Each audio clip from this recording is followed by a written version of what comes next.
बिस्मिल्लाहिर्रहमानिर्रहीम। अस्सलाम वालेकुम। मैं हूं आपका होस्ट बिलाल अनवर और आपको खुश आमदीद कहता हूं। उम्मीद है आप सब खैर खैरियत से होंगे और मेरी दुआ है अल्लाह पाक आप सबको अपनी अमान में रखे। आज मैं आपसे मुहर्रमुल हराम की बहुत ख़ास रेसिपी शेयर करने जा रहा हूं। कुछ लोग इसको दलीम कहते हैं, कुछ लोग हलीम कहते हैं। बहुत ही आसान तरीके से और घर में मौजूद दालों और गंदम से बनाने का तरीका सिखाऊंगा। आइए देखते हैं इसके लिए हमें क्या क्या चाहिए और ये कैसे बनेगी। इन 2 किलो हलीम की रेसिपी शेयर करने जा रहा हूँ आपसे। 2 किलो हलीम अगर आपने बनानी है तो 1 किलो बीफ लेंगे। ठीक है, मैं बीफ की हलीम की रेसिपी आपसे शेयर कर रहा हूँ और 1 किलो तकरीबन हमारे पास दालों और गंदम का वज़न होगा। सबसे पहले आपको इसके अंदर जो दालें जाती हैं उसके बारे में बताऊँगा। मैंने आधा पाव सुरख मसूर ली है, आधा पाव चने की दाल ली है, आधा पाव मूंग की दाल ली है, आधा पाव माश की दाल है और तकरीबन आधा पाव कोई भी चावल ले सकते हैं। बासमती ले सकते हैं, मैंने बासमती टोटल लिया है। सफ़ेद मोटे चावल ले सकते हैं। एक चीज़ याद रखनी है कि गंदम इसमें ज़्यादा डालनी है। जितनी दालें चावल होंगी मतलब ये आधी आधी पाव है तो ये पूरी पाव मैंने गंदम ली है, क्योंकि जो रेशा बनता है, जो लेसदार हलीम बनती है वो ज़्यादातर गंदम की वजह से इसमें एक लेस बनती है।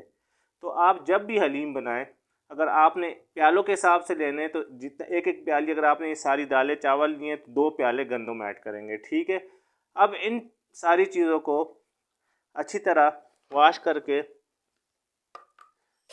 पहले तो सबसे पहले साफ़ करके मैंने एक बाउल में डाल दिए हैं। ठीक है, सब ये इनको 3 से 4 दफ़ा अच्छी तरह धोएंगे और धोने के बाद इनको मैं ओवरनाइट, जैसे कल मैंने हलीम बनानी है तो अगर आपने अच्छा रिज़ल्ट लेना है और जल्दी आपने दालें गलानी है तो आप इसको पूरी रात भिगो के 3 से 4 दफ़ा अच्छी तरह वॉश करके अच्छी तरह पानी में भिगो के छोड़ देंगे कवर करके। अगर मौसम गर्म है बहुत ज़्यादा तो आप इसको फ्रिज के अंदर रखें। अगर मौसम बेहतर है तो आप इसको रूम टेम्परेचर पर भी ओवरनाइट छोड़ देते हैं। इन चीज़ों के बताने के बाद मैं अब आपको गोश्त के बारे में बताऊंगा कि इसके लिए हमें कितने साइज़ का और किस तरह का गोश्त चाहिए। इन दालों को हमने पानी में पूरी रात भिगो के रखा था। अब मैंने इसके ऊपर से पानी गिरा दिया है, ये काफ़ी सॉफ्ट हो चुकी हैं। ठीक है, मैं तकरीबन ये 1 किलो दालें हैं, जो अपना गंदम है, दालें हैं, चने की दाल है, ये 1 किलो है। तो इसको मैं देगचे में बॉयल करूँगा, प्रेशर कुकर में बॉयल नहीं करूँगा। देगचे में बॉयल करने के लिए आपने इसमें तकरीबन 2.5 से 3 लीटर पानी डाल के इसको मीडियम फ्लेम पर हम बॉयल करेंगे कि ये अच्छी तरह गल जाएं। ठीक है, मैं आपको किचन में प्रोसेस इसका दिखाता हूँ। इन किचन में आपको खुशामदीद कहता हूँ। हलीम के पहले स्टेप में दालों को बॉयल करना है। जो दालें रात को भिगो के रखी थी वो भी अच्छी तरह नरम हो चुकी है। 1 किलो दालों का मिक्सचर है तो मैंने तकरीबन 3 लीटर पानी, 2.5 से 3 लीटर मैंने पानी लिया है। इसमें दालों को डाल देंगे और मीडियम फ्लेम पर दालों को अच्छी तरह बॉयल करेंगे। एक टिप आपको बताता हूँ कि जिससे आपके दाल उबल के बाहर नहीं आएंगे। ठीक है, वो टिप क्या है, जब आप पानी में दाल बॉयल करने के लिए डालते हैं, जब भी आप डालें तो थोड़ा सा ऑयल इसके ऊपर पानी में ऐड कर लें। ऑयल से ये है कि ये दाल उबल कर बाहर नहीं आएगी। ठीक है, 1 से 1.5 टेबल स्पून अंदाज़न मैंने इसमें कुकिंग ऑयल ऐड कर दिया और इसको अच्छी तरह इस तरह मिक्स कर देंगे। अब ये होगा कि दाल जितनी भी उबलेगी तो वो देखते से आपके बर्तन से बाहर नहीं गिरेगी। इसमें नमक वगैरह कुछ भी ऐड नहीं करना हमने। सिंपल 3 लीटर पानी लिया है और उसमें 1 किलो मैंने दालों को मिक्सचर इसमें ऐड कर दिया है। अब इसको शुरू में कवर कर देंगे कि इस पर उबाल आ जाए। मीडियम फ्लेम पर हम मैं इसको बीच दरमियान या वक्फे वक्फे से इसमें चम्मच मिलाता रहूँगा और देखूँगा दाल जब अच्छी तरह गल जाए फिर मैं आपसे दोबारा मिलता हूँ। नाज़रीन, हलीम के दूसरे स्टेप में आपको कोरमा बनाने के टिप्स और चीज़ें बताऊँगा। इसकी हमने 2 किलो हलीम बनाना है। 1 किलो हमने दालों का मिक्सचर लिया तो 1 किलो मैंने बीफ बोनलेस लिया है, ठीक है, हड्डी के बगैर बीफ का गोश्त लिया है। हलीम सबसे ज़्यादा बीफ के गोश्त से जायकेदार बनता है। लोग चिकन का भी बनाते हैं लेकिन बीफ और मटन से बहुत जायकेदार बनता है। 1 किलो मैंने बीफ लिया है बोनलेस, जिसके मैंने बड़े बड़े पीस करवाए हैं। अगर इससे बड़े पीस करवाएंगे तो ज़्यादा अच्छा रेशा बनेगा। 1 किलो बोनलेस बीफ है। तकरीबन 3 अदद प्याज है दरमियाने, बहुत बड़े प्याज नहीं है। इनको जिस तरह आप काटते हैं सालन के लिए, इस तरह मैंने काट लिया है, ठीक है। 2 साबुत लहसुन लिए मैंने, जिनको छील लिया। इनको पेस्ट बनाने की ज़रूरत नहीं है, ये गोश्त के साथ डायरेक्ट हम प्रेशर कुकर में डालेंगे तो ये गोश्त के साथ गल जाएंगे, ठीक है। इसके बाद मिसाले के बाद, इन चीज़ों के बाद मिसाले की बात आती है। आपने बाज़ार का मिसाला इस्तेमाल नहीं करना, जो पैकेट मिलते हैं हलीम मिसाले के। आपने सिंपल मिसाले यूज़ करने हैं। बहुत कम मिसाले यूज़ करेंगे तो हलीम का टेस्ट बहुत अच्छा आएगा। बेसिकली हलीम का टेस्ट गोश्त और दालों की वजह से होता है। मिसाले कम इस्तेमाल करने चाहिए। इसमें मैं नमक हस्ब ज़रूरत ऐड करूँगा। फ़िलहाल फार्मूले के मुताबिक 1 टेबल स्पून, 1 किलो दालें हैं, 1 किलो बीफ है, 1 टेबल स्पून मैंने नमक ऐड किया है। अगर नमक बाद में चेक करूँगा कम हुआ तो मैं और ऐड कर दूँगा। 1 ही टेबल स्पून में इसमें लाल मिर्च पाउडर ऐड कर रहा हूँ, आधा टीस्पून हल्दी, 1 टेबल स्पून में अजवाइन ऐड कर रहा हूँ, 2 टेबल स्पून में खुश्क धनिया पाउडर ऐड कर रहा हूँ और 1 टेबल स्पून में गरम मसाला पाउडर ऐड कर रहा हूँ, ठीक है। इसके अलावा आपने कोई इजाफी मिसाले इसमें ऐड नहीं करने। आइए अब आपसे किचन में मिलते हैं और आपको बताते हैं कि कौरमा हलीम का हम कैसे बनाएंगे। नाज़रीन, किचन में आपको दोबारा खुश आमदीद कहता हूँ। हलीम के बीफ कौरमा बनाने के लिए मैंने प्रेशर कुकर को मीडियम फ्लेम पर रख दिया है। तकरीबन हम इसमें 1 कप अंदाज़न आयल डालेंगे, क्योंकि बाद में हम तड़का भी लगाएंगे, फिर आयल बहुत ज़्यादा हो जाएगा, ठीक है।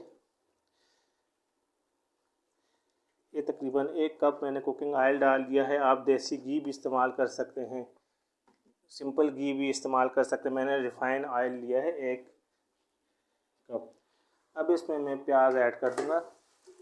प्याज को मैंने बिल्कुल लाइट ब्राउन करना है, डार्क नहीं करना, क्योंकि हलीम के दालों के साथ डार्क कलर प्याज का मिलके हलीम बिल्कुल गाढ़ा काला हो जाएगा। काला हलीम फिर अच्छा नज़र नहीं आता, ठीक है। हमने प्याज को जस्ट लाइट ब्राउन करना है। ये लाइट ब्राउन हो जाए फिर मैं आपसे दोबारा मिलता हूँ। प्याज देखें लाइट ब्राउन होने के करीब आ चुके हैं। इस स्टेज में लहसुन मैं ऐड कर दूंगा। 2 मैंने लहसुन के फूल लिए थे, ठीक है। इसको भी 1 मिनट तक या आधा मिनट तक घी में फ्राई करना है, ऑयल में फ्राई करना है। ये जैसे थोड़ा फ्राई हो जाए तो हम इसमें गोश्त ऐड करेंगे और गोश्त के बाद मिसाले ऐड करेंगे।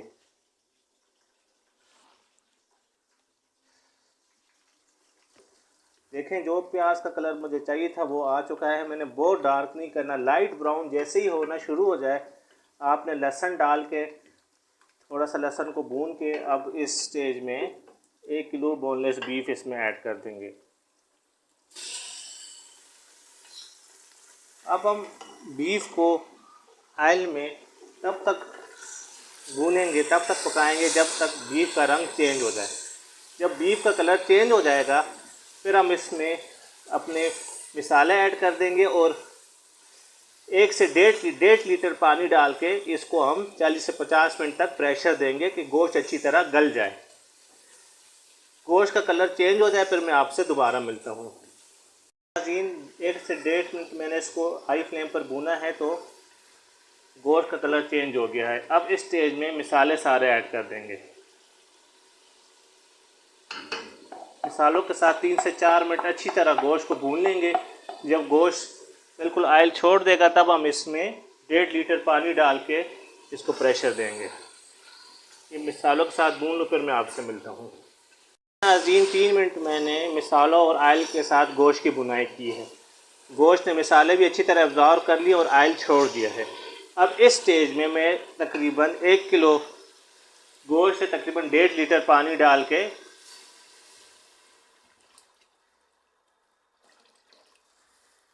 इसको मैं 40 मिनट तक प्रेशर दूंगा कि गोश्त अच्छी तरह गल जाए। बिल्कुल गला हुआ गोश्त हमें चाहिए,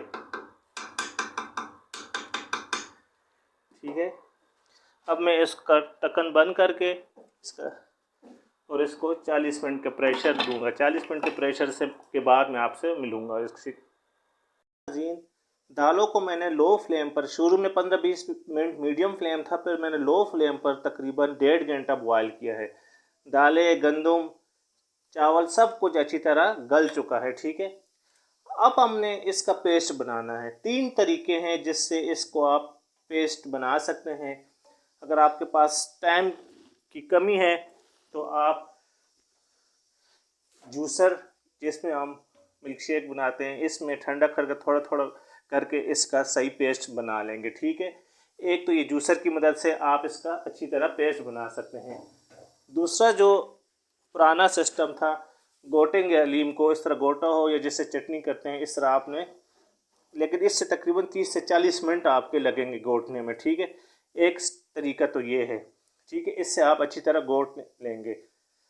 और तीसरा तरीका जो बहुत ही आसान है, आजकल मार्केट में ये हैंड ब्लेंडर आए हुए। ठीक है, बिजली वाले, ये बहुत ही ज़बरदस्त है हलीम के लिए। कोई आपने इस तरह कोई चीज़ को पेस्ट बनाना हो, ठीक है, मैं इस टाइम हैंड ब्लेंडर की मदद से इसको मिक्सचर को अच्छी तरह इस तरह आप करते वक्फे वक्फे से इसका सारा अच्छा पेस्ट बना लेंगे। ठीक है, आप हैंड ब्लेंडर से की मदद से कर सकते हैं, गोटे की मदद से कर सकते हैं, और जूसर में ठंडा करके थोड़ा थोड़ा करके इसका पेस्ट बना लेंगे। मैं इस हैंड ब्लेंडर से सारा पेस्ट बना के फिर आपसे दोबारा मिलता हूँ। जी नाजरीन, हैंड ब्लेंडर की मदद से 2 से 3 मिनट में आप देखें बहुत ही अच्छा पेस्ट बन गया। गंदम, दालें सब अच्छी तरह पेस्ट बन चुका है। ठीक है, बिल्कुल। अब हम गोश्त जो हमने रखा था उसको चेक करते हैं, फिर मैं आपसे दोबारा मिलता हूँ। आप जूसर भी इस्तेमाल कर सकते हैं, आप हाथ से गोटे की मदद से भी इसको कर सकते हैं, और हैंड ब्लेंडर से भी। आजकल बड़ी सहूलत आ गई है, हैंड ब्लेंडर मिल जाते हैं तो इससे बहुत अच्छा हो जाता है। टाइम की भी बचत है और जायके पर कोई भी फ़र्क नहीं पड़ता। अब मैं आपको गोश्त का प्रोसेस समझाता हूँ। नाज़रीन, हलीम का कौरमा रेडी है। मैंने 55 मिनट इसको मीडियम फ्लेम पर 55 मिनट प्रेशर दिया है। गोश्त हमारा कितना अच्छा गल चुका है। ठीक है, ये देखें बिल्कुल गोश्त अच्छी तरह गल चुका है। अब सबसे पहले हमने जो इसका पानी है, मतलब शोरबा है, वो आराम से जो हमने पेस्ट बनाया है उसमें ऐड कर देंगे। और जो गोश्त बच जाएगा उसको आपने रेशे बनाने। ठीक है, अब रेशे आप को आसान तरीका दिखाता हूँ जिस तरह आप रेशे बना लें, क्योंकि हाथ से आप एक एक रेशा बनाएंगे तो बड़ा टाइम लगेगा। इस तरह आपने ये लेना जैसे चटनी बनाते हैं। ठीक है, इसको इस तरह, ये गोटा नहीं होता, गोटी की मदद से आप इस तरह प्रेस करेंगे, ये सारा रेशा रेशा हो जाएगा। मैं इसको अच्छी तरह गोटे की मदद से रेशा रेशा करूँ, फिर आपसे दोबारा मिलता हूँ। 2 से 3 मिनट में मैंने इस लकड़ी के देखें कितना बारीक बारीक रेशा कर दिया है। लहसुन भी अच्छी तरह इसमें पेस्ट बन चुका है, और मैं आपको दिखाता हूँ, और गोश्त भी बिल्कुल रेशे रेशे बन गया। हाथ से बड़ा टाइम लगता है, देखें कितना प्यारा। अब हम इसमें इसी हलीम में ये भी ऐड कर देंगे आराम से।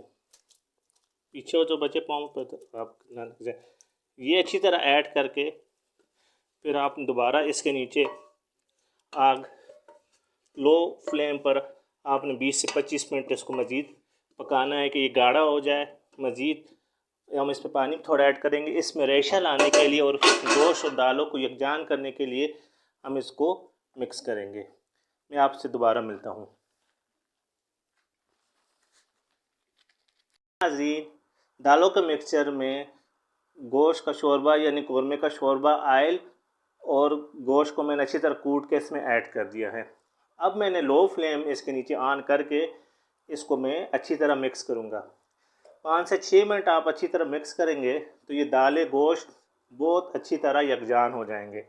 आप देख रहे हैं कितनी प्यारी लोक हलीम की निकल रही है। अब आपने ये सोचना है कि हमने इसमें कितना लीटर पानी डाला है 2 किलो हलीम बनाने के लिए। सबसे पहले दालों में 3 लीटर पानी डाला, फिर 1.5 लीटर गोश्त में डाला 4.5, आधा लीटर पानी में इसमें अभी और डालूँगा कि उस पानी में ये मज़ीद दालें और गोश्त पक जाएं और सही हमारा लेसदार हलीम तैयार हो। आधा लीटर पानी में इसमें तकरीबन और ऐड कर दूँगा और इसी आधा लीटर पानी ऐड करने के बाद लो फ्लेम पर आप इसको इसी तरह चलाते रहेंगे।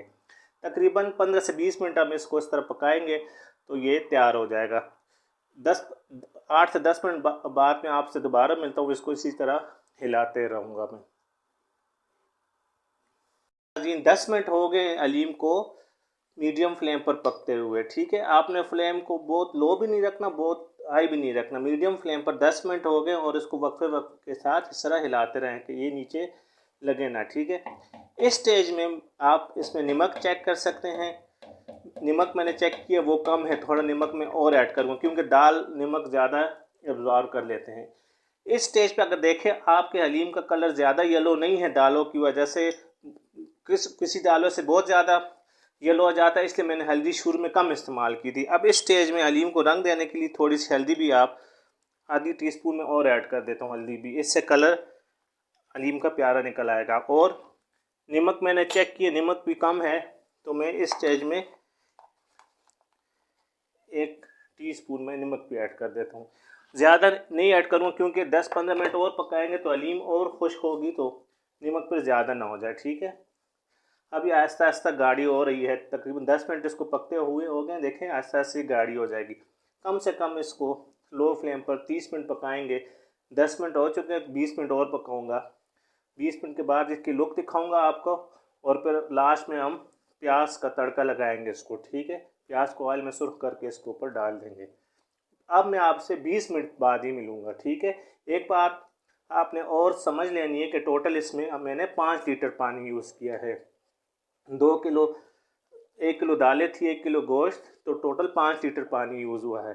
और आप देख रहे हैं कि 1 किलो दालें और 1 किलो गोश्त से पूरा ये मेरा बर्तन जो है ये 5 किलो का बर्तन है। देखें 5 किलो आपके पास हलीम रेडी हो जाती है 1 किलो दालें और 1 किलो गोश्त से। तो आपने इस हिसाब से अगर हलीम बनानी हो तो इस हिसाब से आप दालें और गोश्त लेंगे।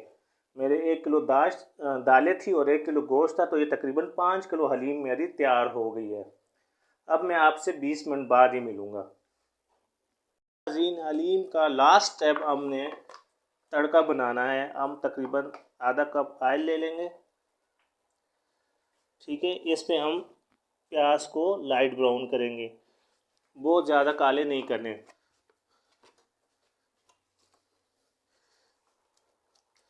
एक दरमियानी प्याज मैंने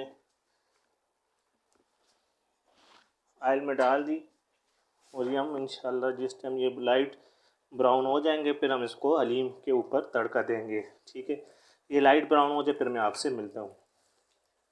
नाज़रीन 20 मिनट हो गए इसको। मेरी हलीम जितनी गाढ़ी करनी थी उतनी गाढ़ी होगी क्योंकि जब ये ठंडी होगी और भी गाढ़ी होगी। देखें इसमें रेशा भी कितना अच्छा रेशा बन गया है। अभी हमने जो प्याज ब्राउन किए थे लाइट ब्राउन हो गए। ठीक है, ऑयल 1 कप, तो ये मैं इसके ऊपर से तड़का डाल दूँगा। ये बिल्कुल नाज़रीन हमारी हलीम बिल्कुल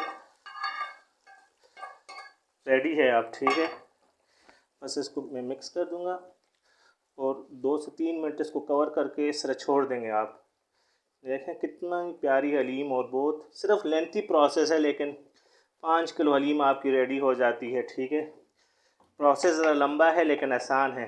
ठीक है, अब मैं इसको कवर करके 10 मिनट के लिए फ्लेम बंद करके छोड़ दूँगा। ये थोड़ा ठंडा हो जाए, ठंडा होने के बाद ये थोड़ी गाढ़ी हो जाती है। फिर मैं इसको प्लेट में सर्व करके अदरक नींबू मिर्चों से मैं गार्निश करके इसकी फ़ाइनल लुक आपको दिखाता हूँ। नाज़रीन ये हमारी हलीम की फ़ाइनल लुक। मैंने इसको नींबू, सब्ज़ मिर्चों और अदरक से गार्निश किया है। आप देखें कितनी लेसदार और गाढ़ी हलीम है। ठीक है, देखिए गाढ़ी, जैसे जैसे ये ठंडी होगी ये और गाढ़ी होती जाएगी। यकीनन आज की रेसिपी आपको पसंद आई होगी। नाज़रीन, ये थी आज की हमारी रेसिपी बीफ हलीम की। यकीनन आपको ये रेसिपी पसंद आई होगी। अगर आपको ये रेसिपी पसंद आई है तो प्लीज़ मेरे चैनल को सब्सक्राइब कर दें और मेरे वीडियो को लाइक कर दें। इस दुआ के साथ आपसे इजाज़त चाहता हूँ कि अल्लाह पाक आप सबके वालिदैन को लंबी ज़िंदगी और सेहत दे, और जिनके वालिदैन फ़ौत हो चुके अल्लाह उनको जन्नतुल फिरदौस में आला मकाम अता फ़रमाए। अल्लाह हाफ़िज़।